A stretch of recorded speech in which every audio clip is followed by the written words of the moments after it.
All right, good afternoon. If we could put our guest, Mr. Dominguez, on the screen, please. Excellent. Secretary General, can you hear us? Yes, I can, loud and clear. Perfect. Thank you very much.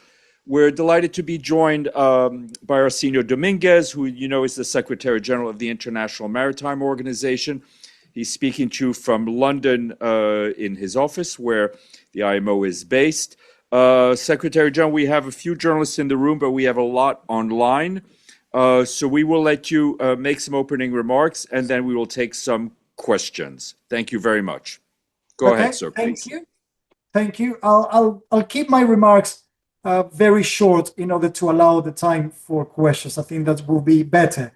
First of all, thanks for the interest in everything that is happening here. I want to highlight that I do appreciate your support in highlighting, in particular, the hardship and all the stress that the innocent seafarers have been going through during this conflict. And of course, the more that you can reiterate that, the more that we recognize the humanitarian effect that this conflict is having in shipping, first on the seafarers aboard the vessels, and then beyond that with all the countries and the communities that are being affected.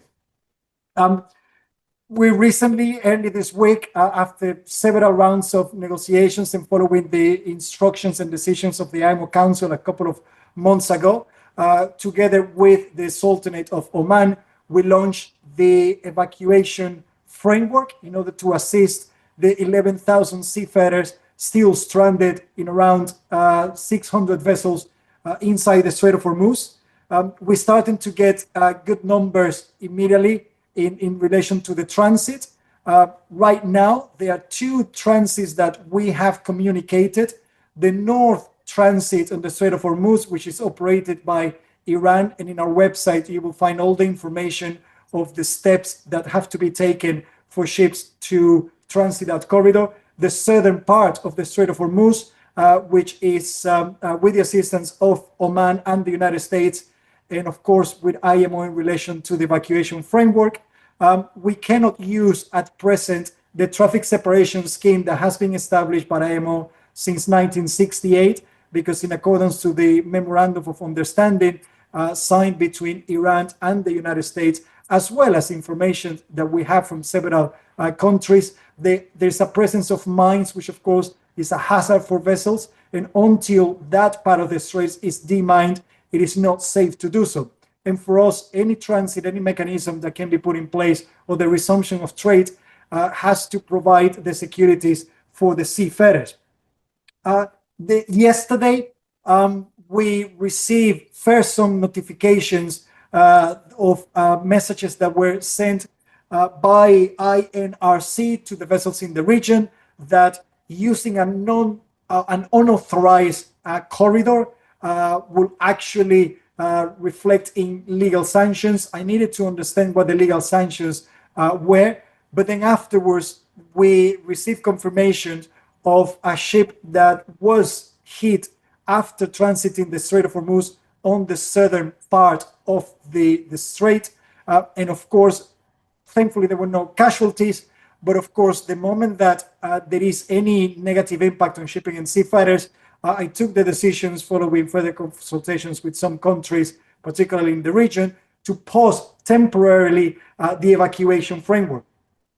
I'm working currently diligently with several parties. I've been in conversations from the countries in the region, the membership of the organization, and in particularly Oman, the United States, and Iran, in order to find these guarantees that were provided at the beginning that vessels will not be targeted and that flow of trade will continue, particularly to evacuate the seafarers. And as soon as I get further confirmations of that, we're ready to reinitiate the process of evacuation. In the meantime, one of the main reasons as well for establishing these mechanisms is in order to maintain an orderly approach in evacuation in a way that we avoid any collisions on an area that, of course, is very narrow as it is the Strait of Hormuz.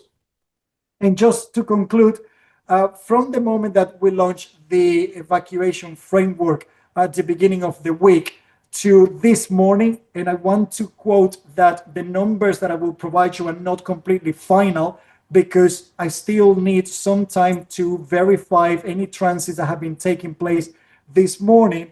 We have been able to evacuate at least around 115 vessels, that's 115, have evacuated in the last 3.5 days, representing around 2,500 seafarers that have now safely left the Strait of Hormuz. Whilst we have paused the evacuation from IMO, there's still some vessels that are transiting in the southern part of the Strait of Hormuz, and this is why it's important to reactivate the mechanism in order to provide more safety guarantees for all the vessels that are waiting to transit. I'll stop here and then I will take any questions that you may have.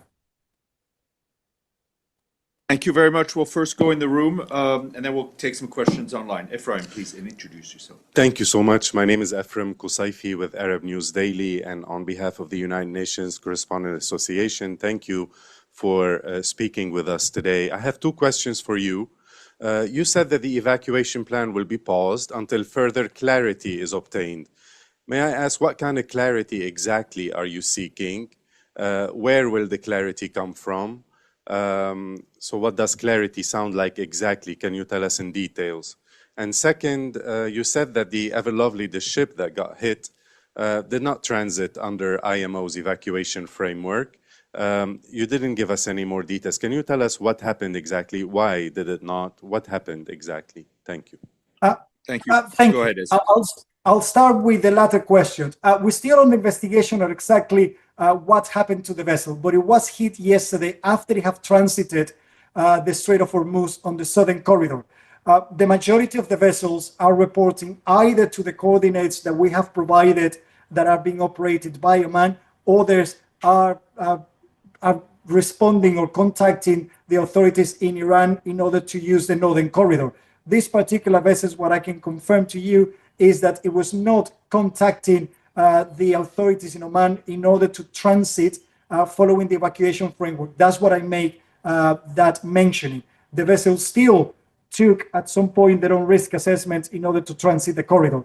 In relation to the guarantees, it's in particular the safety of the vessels and the seafarers, that there will be no action like the one that took place yesterday in relation to the possibilities of threatening a vessel or attacking a vessel for using one or another corridor. Those are the guarantees that I'm looking to reinstate in order for those to resume operations. Go ahead. Thank you very much. Bisan Abu Quaik with Al Jazeera Arabic. Just to further clarify, what are the talks looking like that you are having with different parties to get these guarantees and actually get this evacuation back in place? This is the normal process of multilateralism and dialogue that we have in place. I'm in contact with the authorities, in particularly of Oman, Iran, and the United States that have been heavily engaged in supporting IMO. But this also goes beyond other countries of the organizations and the shipping industry in order to get those messages across and find those guarantees, particularly on the safety of the seafarers. There's several rounds of negotiations that we're having in relation to the implementation of the evacuation corridors, and also at the same time focusing all the support that has been provided to this action for IMO. I can give you an example of the statement that was issued yesterday by the United States and all the GCC countries in support of the activities of this evacuation corridor in order to provide a process for the innocent seafarers to leave the region safely. Thank you. We'll now go online. Yoshita Singh, Press Trust of India.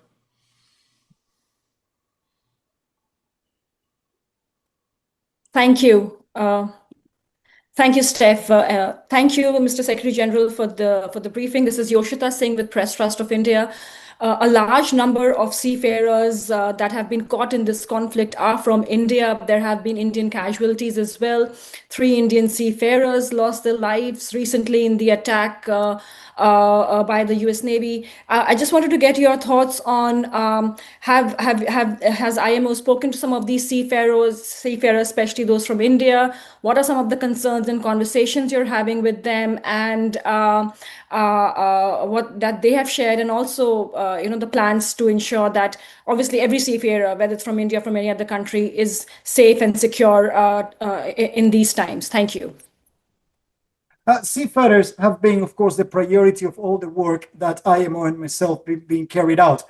It is regrettable that 14 seafarers have actually lost their lives in more than 40 attacks on different vessels during the conflict.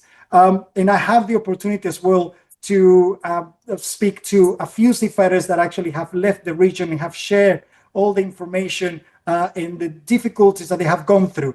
The main focus of my actions have been working with the countries in the region, the flag states of all those vessels, as well as the nationalities of the seafarers and the ship owners, to continue to provide support to the seafarers that are still stuck there.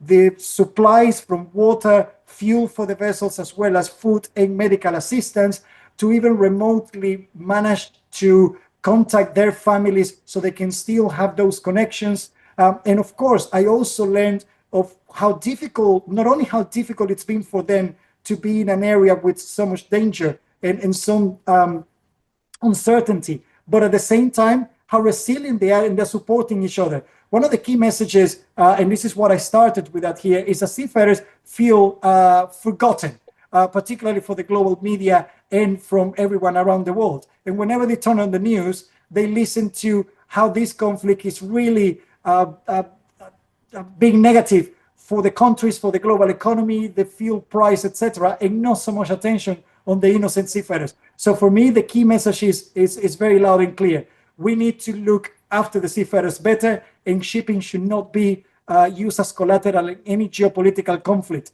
Affects innocent people like the seafarers, but also innocent people around the world that get affected by conflicts where they're not even engaged in. Thank you. Thank you. Benny Avni, New York Sun. Benny? Yes. Two quick questions. First of all, I heard what you said that you don't have the exact data from today, but as far as you know, has there been any ship movement since yesterday's attack in either the northern, but mostly in the southern corridor? And secondly, I know that you're not party to the MOU, but as an observer, do you think that yesterday's attack violates the MOU's paragraph 5? To the first question, yes, the most recent information that I have from this morning, and again, I still need to fully verify, but 4 vessels were reported to transit using the northern corridor, and 11 vessels transit through the southern corridor. It is important to also highlight that the southern corridor, the United States, together with Oman, have continued to provide some assistance to the vessels. So even though the mechanism from IMO is not, it's been paused for the time being, the still vessels that are actually utilizing the southern corridor in order to transit out of the Strait of Hormuz. When it comes to your question about interpretation of whether paragraph 5 of the MOU has been violated, I don't think that that's a question for me to answer or to interpret. I'm focusing on how we can actually use the progress that it's happening at the broader scale of things, starting with the MOU and the further conversations that have been taken, in seeing how we can then use those positive steps into the evacuations of the seafarers, the demining of the Strait of Hormuz, and then resumption of trade in the way that it was happening before the conflict. Thank you. We'll go to Farnaz and then Alice from the FT. Farnaz, go ahead. Hello, thank you very much for this briefing.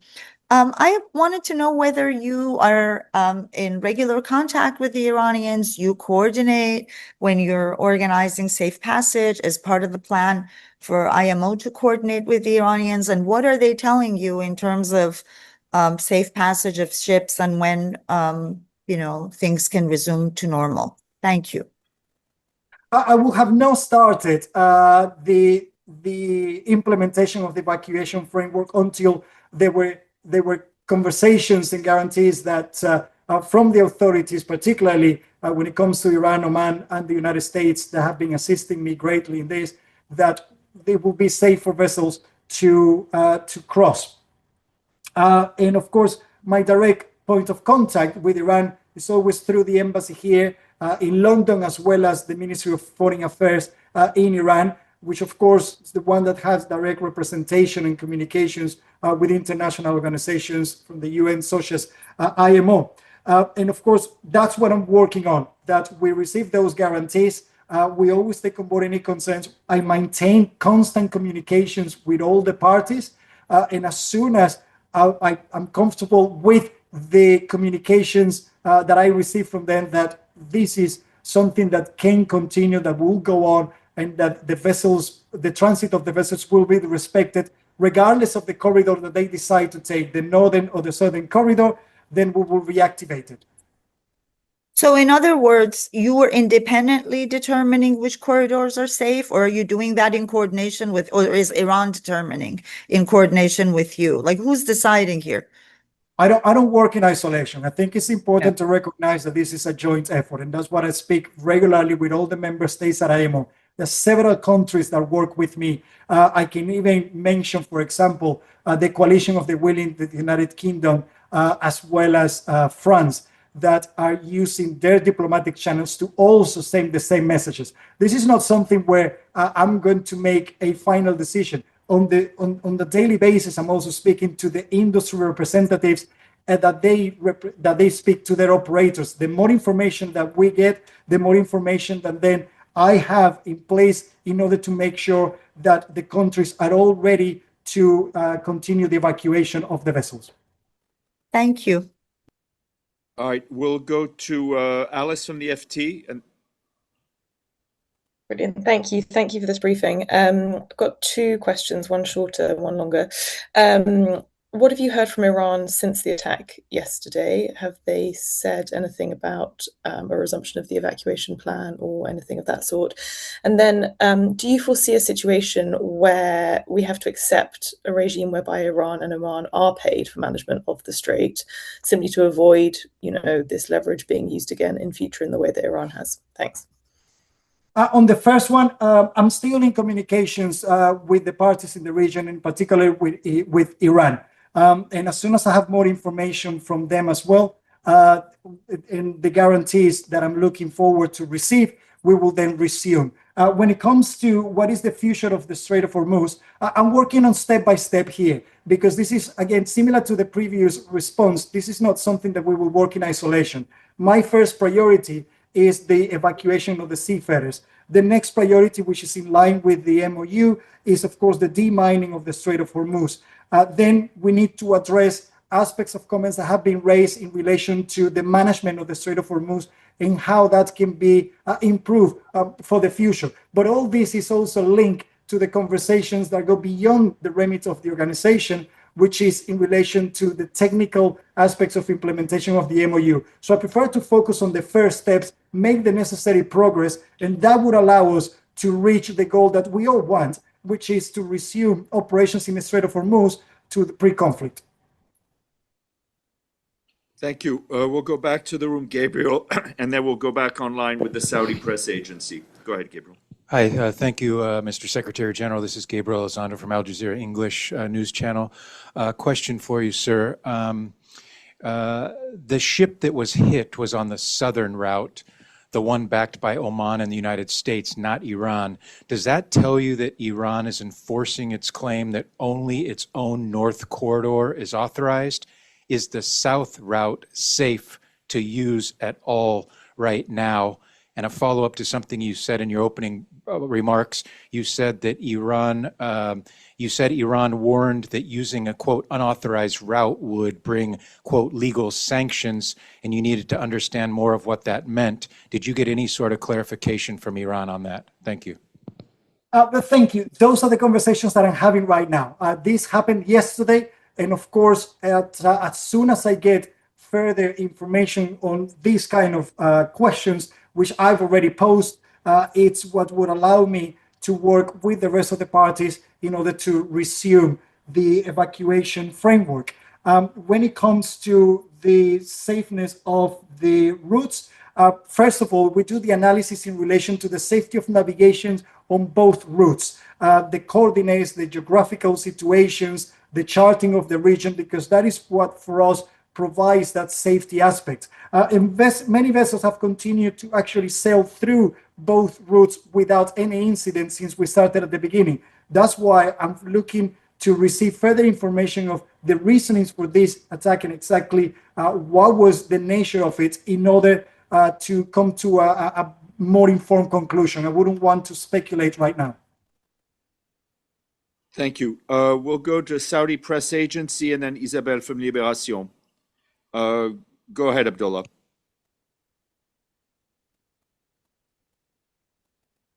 Yes, hello. I am from SN Arabian newspaper. So, Mr. Secretary General, I realize that my question is not directly related to the situation in the Strait of Hormuz, but it's concerned the broader maritime security environment in the region.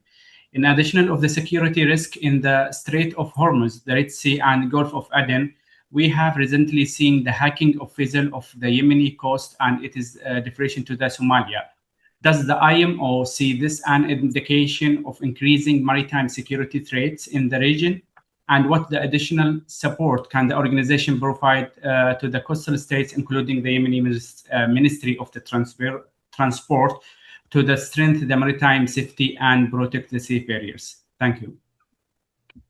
Piracy, it's something that is not new to IMO. And in fact, in the early 2010s, when piracy off the coast of Somalia and the Gulf of Aden was at its height, the organization worked very closely with the shipping industry, and we developed best management practices that introduce operational mechanisms as well as assistance that the vessels can have on board, including privately armed security personnel, in order to repel these kind of attacks. Similarly, there are several countries as well as operations like Atalanta from the European Union that have deployed and maintain safety and maintain naval assets in order to provide assistance to the vessels. What we have done recently, now that there has been an increase in the acts of piracy off the coast of Somalia and Yemen, as well as the Gulf of Aden, is reiterate this call to all the ships traveling and during that region, through that region, to implement not only the risk assessment, but also the best management practice that exists in place. And I can tell you that in the last couple of weeks, there are several attempts to attacks of the ships, but none has been successful thanks to the implementation of these measures. So what we need is more visibility and maintain the awareness in relation to piracy. The difference between piracy and all the geopolitical conflicts like what we have in the Red Sea, the Black Sea, and now around the Strait of Hormuz is that piracy is something that ships can repel and can actually defend from. But other type of attacks that involves drones and missiles is something that the ships and the seafarers are not trained for, and they're not equipped to actually defend themselves from that. This is why every time that I can, I reiterate my message to all the countries around the world that shipping should not be used as collateral in any conflict. And we all have been experiencing the very negative impact on the economy, on food security, whenever shipping gets affected. Thank you. Isabelle, Libération, and then we'll go to Josephine from Die Welt. Hi, everyone, and thanks for doing this briefing. I wanted to know, what do you know about the presence of mines in the Strait? The situation still seems extremely unclear, if not kind of hypothetical. Thank you. Thank you. The information that I have received is that within the traffic separation scheme that exists and it was established by IMO back in 1968, is where there's a presence of mines that it could be around the numbers of 80, but I cannot give you a precise information on the numbers because that is one of the actions that has been taken right now following the signing of the agreement where Iran agreed to demine the area, and of course other countries like the UK and France and the United States are ready to provide assets to do a verification and any further demining that is required. As soon as we have that area clean is where we're planning to then, of course, resume the operations on the Strait of Hormuz using the traffic separation scheme. Thank you. We'll go to Defeld and then Jack from Bloomberg. Hello, everyone. Thank you for doing this briefing. I've recently spoken to commercial ship captains who described the psychological pressure on crews during the crisis as unlike anything they had experienced before. Is the MIU hearing similar concerns, and do you expect seafarers' well-being to remain a major issue even after the immediate crisis? Absolutely. It is very detrimental and unacceptable what seafarers have been put through. If we look at since 2020, seafarers have actually been at the receiving end from the COVID pandemic, not being able to even receive assistance or to disembark the vessels, some of them for nearly 2 years. Then they got affected during the conflict in the Black Sea, then the Houthis attacks on ships in the Red Sea, and now the situation in the Strait of Hormuz. At IMO, in relation to training and watchkeeping and certification of seafarers, one of the key areas that we're working on is to enhance the training, management, mental health, and well-being of the seafarers, including in all these situations. We work very closely with the International Labour Organization that through the Maritime Labour Conventions have adopted amendments to make the seafarers, to designate the seafarers as key workers in order for them to have additional protection and recognition around the world.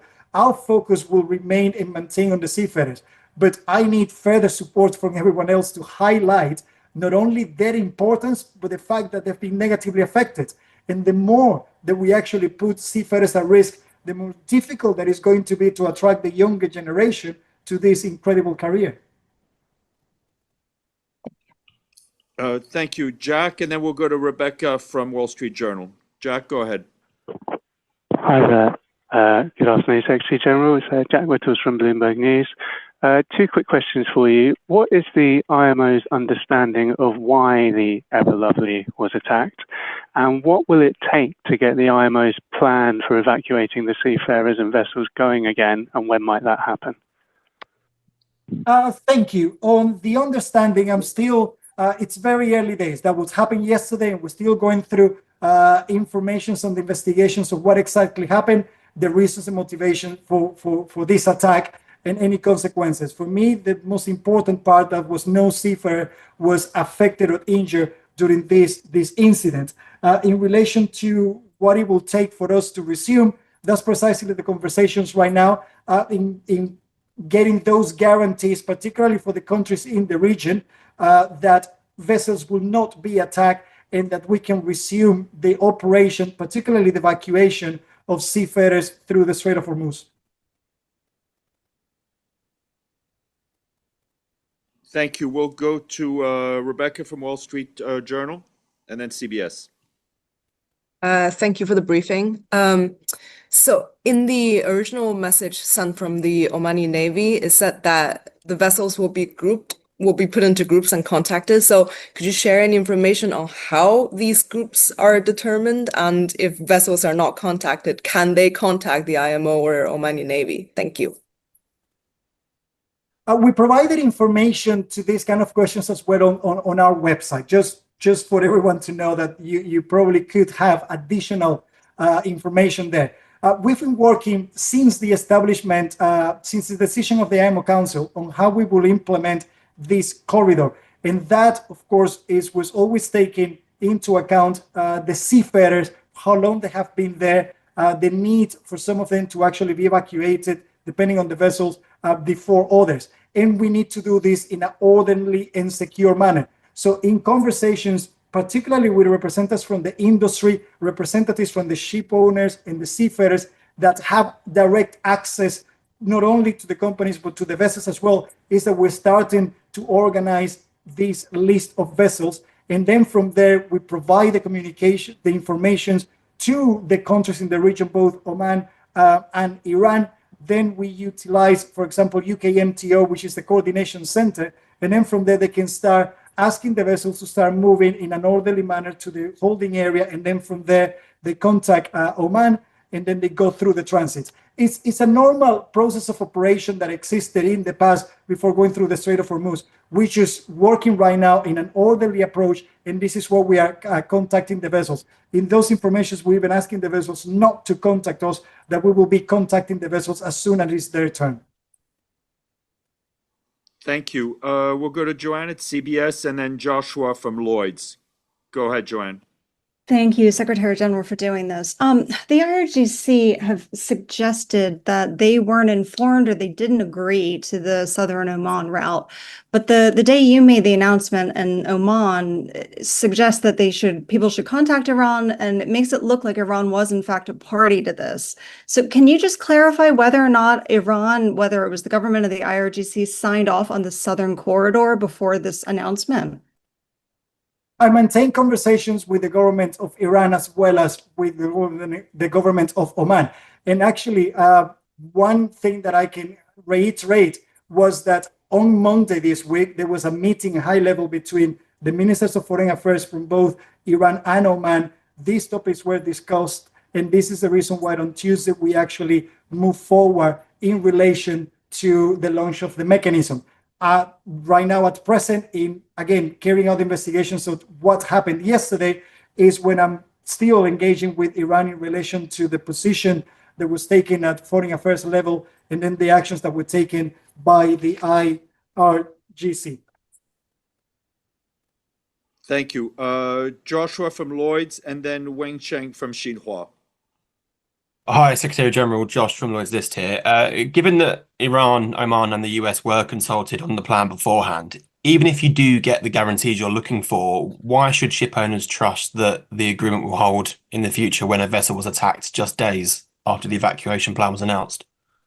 I don't want to be subjective. I need to work on the trust and the continuous exchange of information and negotiations that are being carried out. We all understand the difficulties that exist. We're not going to put the seafarers at risk. And I'm hoping that this is an isolated incident and we can then, again, reiterate those guarantees of the safety and the need for the flow of transit to continue in line with the MOU that was signed. So that's what I'm basing all these negotiations from our side in relation to the evacuation. And of course, maintain any engagement. And if at some point there is any concerns, I prefer to have those conversations in advance and address them as soon as possible. Weng Chen from Xinhua and then Scott from Politico. Hi, Secretary General, thank you. And as you mentioned, some vessels are still choosing to transit the Strait of Hormuz despite the suspension of your operation. And what's your message to them? Would you advise against transiting until you resume your operation, or just tell them to proceed with extreme caution? Thank you. Sorry, I hope that I understood the question because it was a little bit breaking up. It's what is my message to those vessels that are still transiting? Yes. Even though, okay, it is important to recognize that Iran is still maintaining operations in the northern part, as well as the United States continue to assist vessels as well in the southern part of the strait. So for me, what is important for the vessels is to carry out the risk assessment before they make any final decision.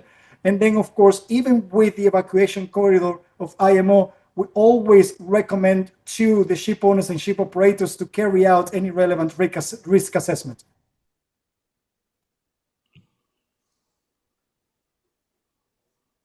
Thank you. We'll go to Scott at Politico and then John at Reuters.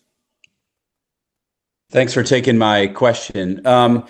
This is largely an evacuation plan, from my understanding. How long do you think it'll estimate? What's your estimate for how long it'll take for all these trapped ships to clear the strait once this pause is lifted? And then also, is there a simultaneous plan to bring back empty ships into the strait, or is that something that's going to happen after the full evacuation has taken place? When it comes to the time frame, of course, we have to do this progressively. So it will take a few weeks before we can evacuate the still just over 500 vessels that needs to be evacuated. The quicker that we can resume the operations, of course, the quicker that we can start increasing the numbers until we get that evacuation completed. But I'm focusing right now on step one. Any further negotiations in relation to the inbound traffic, at least utilizing the southern route, it's something that needs to be further discussed with the countries in the region. Iran, for example, in their communications, they are offering two-way approach and transit in the Strait of Hormuz. But my mandate from the Council of the organization is first to focus on the evacuation before any further action from my side. Thank you. We'll go to John at Reuters and then Jonathan at BBC. Thank you, Secretary General, for taking this. I just really wanted to follow up on a lot of the things you've mentioned already, but my key question is really the statements that have been coming out from the Revolutionary Guards in the past 24 hours are pretty strident, that they don't accept any entity or party to be involved in any transits, and they are the central authority for any ships passing through. How are you going to deal with that? And will there come a point where you may have to just put on ice the entire evacuation program if there's no follow through from that side? Thank you. It's very difficult for me to answer the latter question because I will keep working on any means, any mechanisms that I have in order to evacuate these innocent seafarers and step by step bring back trade into the Strait of Hormuz. I know that not all the decisions are only within the organization, and that's that I follow closely how the implementation of the MOU or the further expansion of the conversations in the MOU would actually play its part. My main point of contact in Iran, of course, is the Maritime Authority and the Ministry of Foreign Affairs. And this is where I'm working as well with and through them to get any further clarifications. I'm open for conversations with all the different parties in this, but I need to actually maintain the positive approach that progress is being made in the whole conflict, and at least vessels are also safely sailing through, and that's what I want to work on. Keep getting those guarantees, speaking to whoever I need to speak and reaching out through other countries as well. This is not just me. Let me clarify something. This is not just me speaking to everyone. This is a combined effort, and there's several countries that are also using their diplomacy in order to actually bring into account or to bring back not only the evacuation, but the next steps that we have to take in the Strait of Hormuz. Thank you. We'll go to Jonathan at BBC and then Nick at PBS.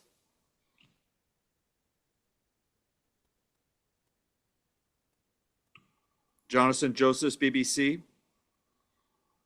All right, Nick, you're up. Nick at PBS, and then we'll go to Stuart at Channel News Asia.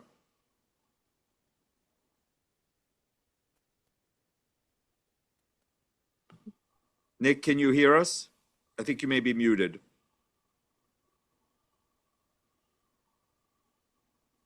No, we can't hear you. I'll come back to you. How about now? Can you hear me now? Oh, yeah, go ahead. Go ahead. Sorry about that. Thanks, Steph, and thanks, Mr. Secretary General. We haven't asked you about. There's a report of another strike today. I'm just wondering if you've heard that report, whether a ship has been struck just in the last couple hours. And I want to put a point on many of the questions that you've been asked, and just ask very directly. Is Iran telling you right now that the southern corridor cannot be opened? And do you need Iran to tell you that, yes, you are allowed to proceed with the southern corridor before you restart this mechanism? Thanks. In relation to your first question, I have not received any confirmation right now of any information of any incident which may have taken place today in the Strait of Hormuz. When it comes to your second questions, I work on a cooperation approach here. And if I have to give you a longer answer, the Strait of Hormuz has territorial waters, or at least the jurisdiction falls on two countries, Iran and Oman. If I follow also the statement from both the Minister of Foreign Affairs from Oman and Iran on Monday, which is something that it is also in line with international law, both countries have a responsibilities to manage the strait. So this is not just one country claiming or calling for specific ownership in the strait. There may be statements that are issued out there. And of course, I also have to take into account that we're still in a process of moving away from a conflict and into the future steps of how we're going to manage the strait and how we're going to come back to where we were before. So that's why I'm not going to here start questioning who calls what, because I follow the international law, the rights of the states, and that's the approach that I take in any conversation.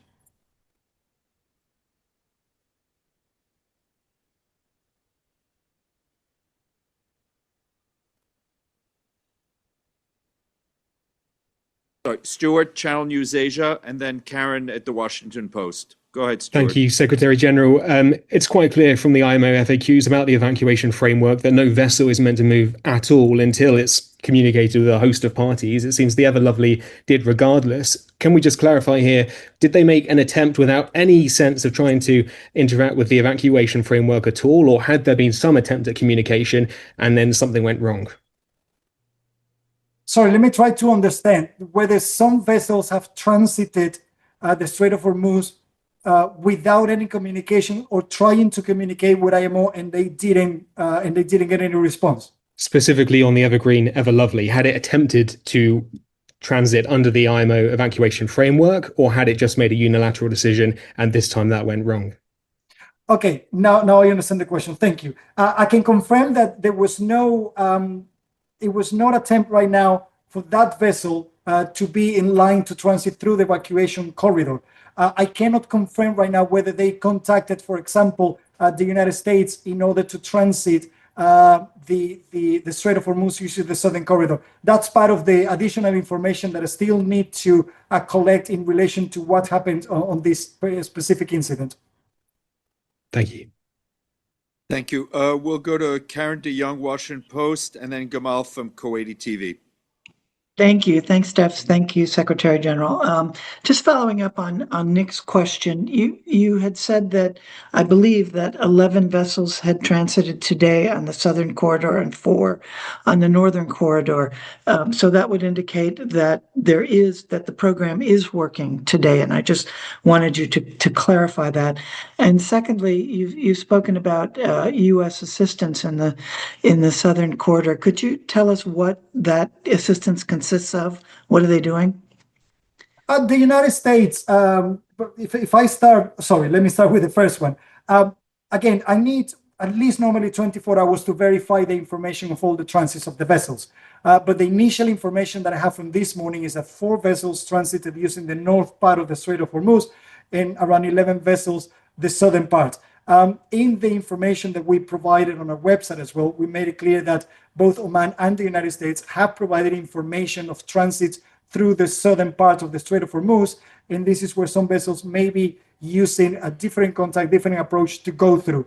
One of the main reasons for the corridor, the evacuation corridor for IMO, is again working and enhancing the cooperations to make sure that there is a safe transit, that we don't have collisions and any additional incidents in the region. Thank you. We'll go to Gamal, Kuwait TV. Thanks for having the question. I have the question for Secretary General. This is very volatile situation. Any hostile activity affects the market. How we can restore the confidence of the market? Also, do you have any timetable to resume the evacuation plan? About the coalition of the willing, do you have any timetable when they will start to do mining the Strait of Hormuz? Thanks. The situation in the Strait of Hormuz, we all know, is very fluid, so I cannot give you a timetable. I wish that I will be in a position to actually do that and be quite specific, but it's not possible right now. I'm taking every step, every action step by step, always following not only the role and instructions that have been given, particularly by the membership of the organizations, but where is also the remit of IMO. And of course, what I'm looking for is to continue to build that sense of security, trust, and cooperation in the region and beyond the region, for us to, at the appropriate time, whenever that is, to resume operations in the Strait of Hormuz the way that they were taking place before the conflict started. All right, thank you. And last question is from All About Shipping, and then we have to close it out and release the Secretary General. Thank you. Hi, Robin Russell. Robin Russell, All About Shipping. Thank you very much for the briefing. Thank you very much for your efforts in handling all of this.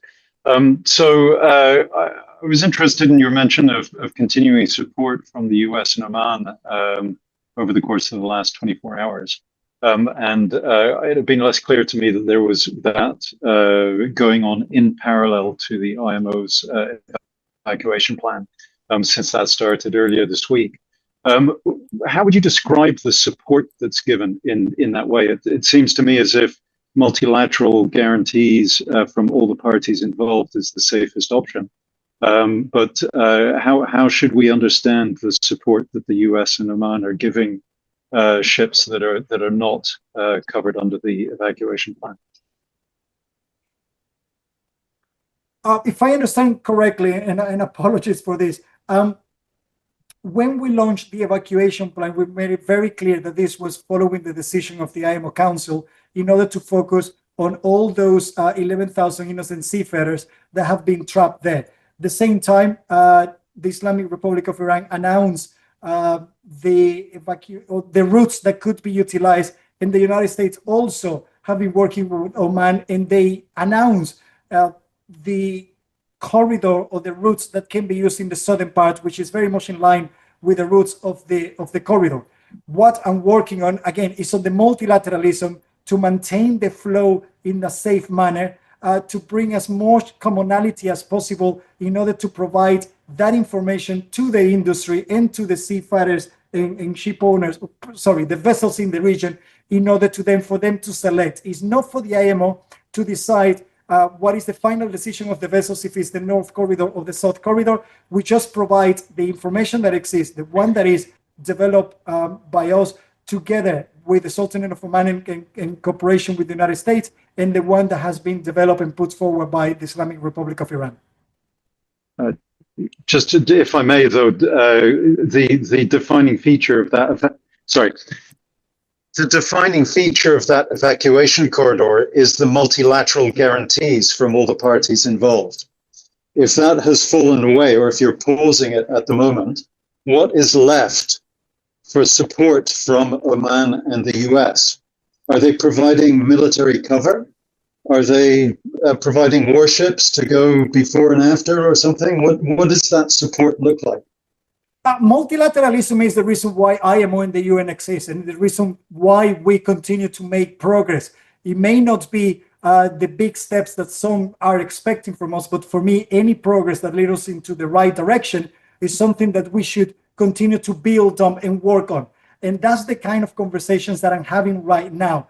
And when it comes to how soon we can actually then resume this corridor, of course, it's part of all these negotiations. But it is important to reiterate that there are steps that have been taken forward, and it's building on those blocks that would allow us to then resume the operation of the evacuation plan, and at some point as well, just start enhancing the trade through the Strait of Hormuz.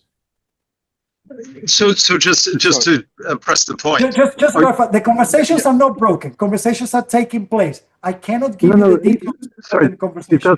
That's not my question. Robert, just let the Secretary General finish his sentence, and then you'll have one last follow-up. I do apologize. I do maintain the engagements with all the parties in the region. I need to maintain the dialogue in order to address any concerns, any measures that we probably put in place that enhance not only the security and safety, but that will lead us into additional steps that we may need to take in the future in order to increase the transit of the vessels in the region. But the multilateral cooperation is there, and is the reason why we were able to launch the evacuation framework. The decision of pausing it was because I always said that I will not risk any seafarers, and I still need to find out more information from the investigation as soon as possible of what happened yesterday in order to resume. Great. But Secretary General Dominguez, thank you very much. I know we've taken 45 minutes of your time. We had more questions than we can handle, but I think this format works, and we hope to welcome you back as soon as we can. Thank you so much. Thank you, and thank you as well for the media for their interest, and please keep helping me in highlighting the importance and the safety of the seafarers.